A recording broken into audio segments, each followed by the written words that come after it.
Assalamualaikum warahmatullahi wabarakatuh. Selamat pagi sahabat. Apa kabar hari ini?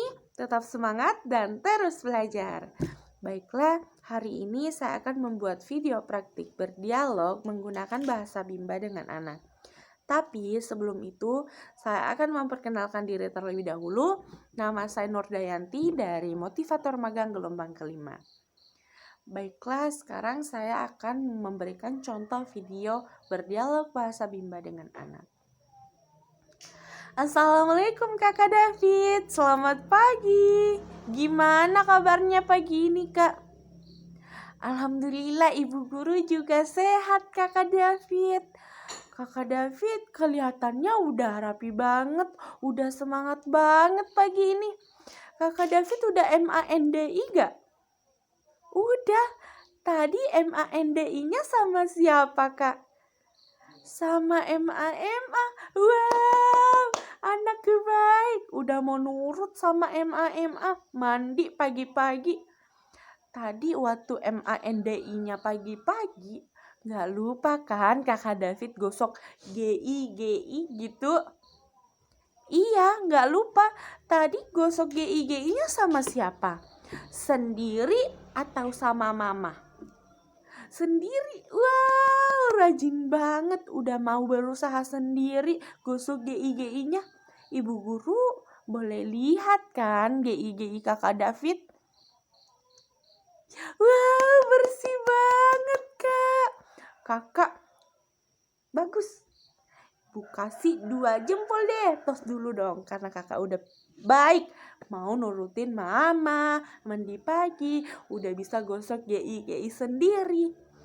Kakak udah sarapan? Sarapannya pakai apa?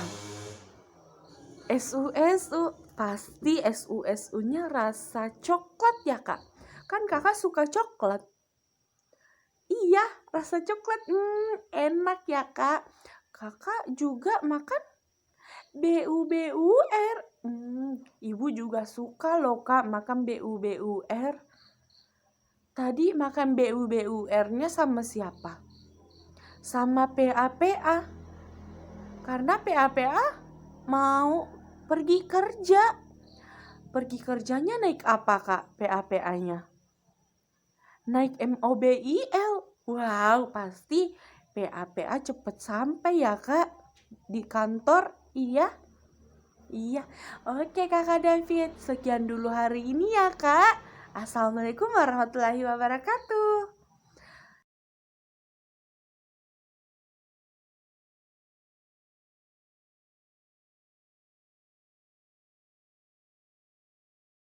Assalamualaikum warahmatullahi wabarakatuh. Sekarang saya akan membuat video tentang jawaban atas pertanyaan dari kurikulum dasar ke-1. Yang pertama yaitu pengertian fun learning. Fun learning adalah suatu proses pembelajaran yang 100% menyenangkan. Yang kedua, mengapa proses belajar harus fun learning? Karena proses belajar fun learning akan menciptakan anak senang belajar tanpa ada paksaan sedikit pun, sehingga akan menumbuhkan minat belajar anak. Yang ketiga, apa tujuan fun learning? Tujuan fun learning yaitu menumbuhkan minat belajar dan minat baca anak. Yang keempat, apa hukum fun learning di Bimba?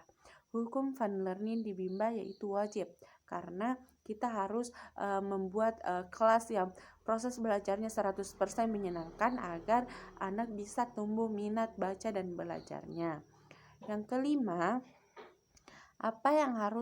siapa yang harus merasakan fun learning dan sebutkan alasannya. Yang harus merasakan fun learning adalah anak agar tumbuh minat belajarnya dengan mudah tanpa ada paksaan sedikit pun. Yang keenam, siapa yang harus menciptakan fun learning dan sebutkan alasannya.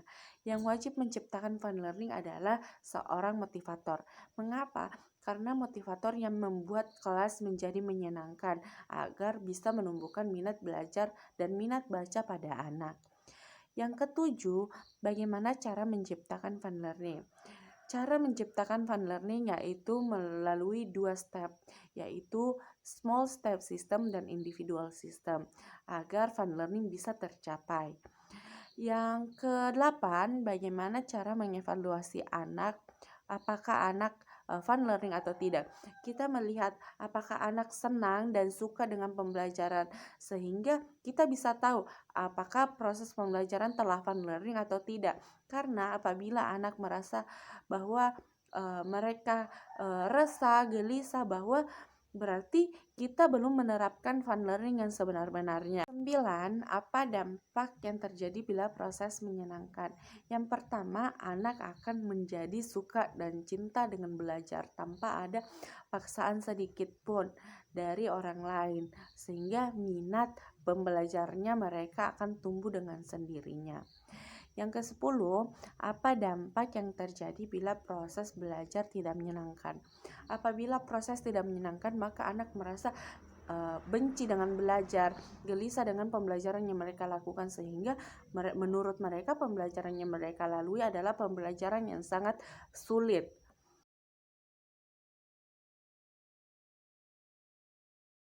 Apa pengertian small step system? Small step system adalah proses pembelajaran yang bertahap. Kita berikan pembelajaran yang bertahap kepada anak, seperti kita memberikan yang mudah dulu agar anak mudah untuk mengerti pembelajaran yang diberikan. Yang kedua, mengapa proses belajar harus dilakukan secara bertahap? Karena apabila kita tidak melakukan secara bertahap, anak akan merasa bahwa pembelajaran yang diberikan adalah pembelajaran yang sulit. Karena kita berikan yang sulit dulu, maka kita harus melakukan small step system agar kita memberikan yang bertahap, berawal dari yang mudah dulu kepada anak, agar mereka senang dengan pembelajaran yang diberikan. 3. Apa tujuan small step system? Tujuan small step system yaitu untuk menciptakan fun learning untuk anak. Yang keempat, bagaimana cara agar motivator dapat mewujudkan proses belajar yang small step system? Untuk mewujudkan small step system, seorang motivator harus individual system atau menjadikan anak sebagai subjek dalam belajar. Kita harus tahu apa kesukaan anak, hobi anak, sehingga dalam pembelajaran kita bisa mengaitkan hobi dan kesukaan mereka. Selanjutnya, apa dampak yang terjadi bila proses belajar small step system? Apabila proses belajar small step system, maka anak merasa senang dengan pembelajaran karena kita memberikan yang mudah dulu, sehingga mereka mudah mengerti dengan pembelajaran yang diberikan. Yang keenam, apa dampak yang terjadi bila proses belajar tidak small step system? Apabila proses belajar tidak small step system, maka anak merasa bahwa pembelajaran yang mereka lakukan adalah pembelajaran yang sulit, karena kita berikan sesuai dengan keinginan kita tanpa kita tahu kemampuan anak sampai di mana. Terima kasih untuk video ini. Assalamualaikum warahmatullahi wabarakatuh.